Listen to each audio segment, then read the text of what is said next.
हम सबसे पहले अपने आप को देखें। हमारे पास 3 उपकरण हैं। आपके पास शरीर है सबके पास में।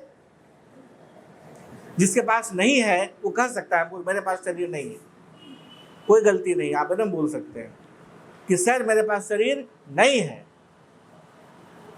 फिर हम लोग इस रूम से बाहर चले जाएंगे डर के मारे। लेकिन शरीर है हमारा, ये पहला उपकरण है हमारे पास।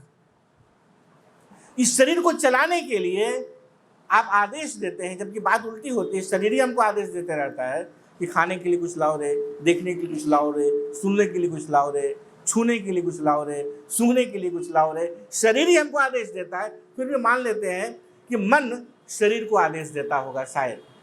तो दूसरा उपकरण क्या है? मन।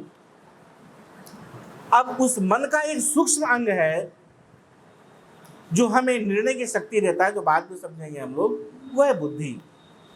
हमारे पास 3 चीज क्या क्या है जिसको हम लोगों ने यहां पर लिखा है? काया यानी कि बॉडी, मन अर्थात माइंड, और बुद्धि यानी कि इंटेलेक्ट। काया, मन और बुद्धि,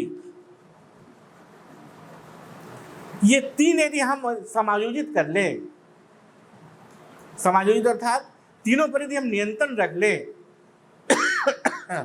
तो हम अद्भुत प्रकार से कार्य कर सकते हैं।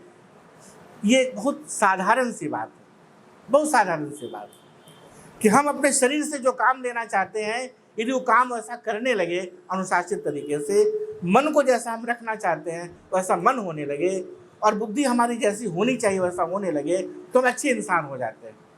जिससे भी आप लोग यहाँ पर आए हुए हैं तो आप लोग को ऐसा लगता होगा बहुत अच्छा अच्छा काम कर रहे हैं।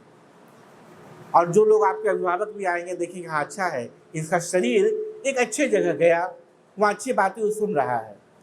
कल्पना कीजिए कि आपका ये शरीर इस जगह के आने की जगह पर एक शराब खाना चला जाता, और वहाँ जो इस प्रकार की क्रियाएं होती हैं वो आपका मन उसको आनंद से उसका उपभोग करता और बुद्धि उसी के प्रति चिंतन करता, तो फिर आपका जो व्यक्तित्व है वो क्या हो जाता? एक निगेटिव, एक निषेधात्मक होता। इस कारण हम लोग इस काम में शरीर को, मन को और बुद्धि को, तीनों को अनुशासित करने के लिए या पालतू बनाने के लिए या आपके नियंत्रण में ले जाने के लिए अलग अलग क्रियाशीलता रखें। इस क्रियाशीलता को, इस कार्यक्रम को करने के लिए उसको यदि हम कहें तो हम लोगों ने नाम दिया है उसको कि उसको हम शांत करेंगे शरीर को, जिसका क्रम है उसको परेड के तरह से करेंगे। मन और बुद्धि को करेंगे हम लोग चैंटिंग्स के द्वारा, और फिर हम लोग बिना किसी धर्म के शास्त्र के सबसे पहले जो फंडामेंटल स्पिरिचुअलिटी है जिसे सारे धर्मों ने अपने अपने ग्रंथों से बताने का प्रयास किया है, उसको हम पहले फंडामेंटली समझेंगे और तब फिर हम शास्त्रों को देखेंगे कि क्या सारे अलग अलग धर्म के शास्त्र एक ही बात को बता रहे हैं या नहीं। ये हम लोग का स्टेपिंग स्टोन्स होगा।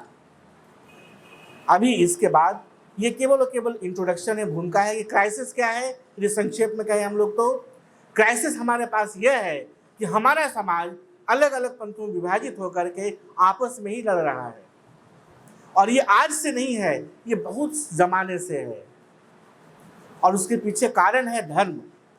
इस क्राइसिस का सॉल्यूशन क्या है, इसको हम लोग नेक्स्ट जो सेशन होगा उसमें थोड़ा विस्तार से हम लोग करेंगे। क्योंकि हुआ क्या है कि अभी लगातार आप लोग बैठे हुए हैं, लगातार आप लोग सुन रहे हैं, तो धीरे धीरे आपका जो शरीर उपकरण है वो शिथिल हो रहा है।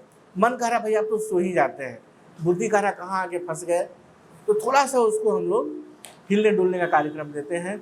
इसके बाद हम लोग कितने लोग हैं संख्या में, जरा एक आदमी हम लोग गिने, एक बोलो बेटा।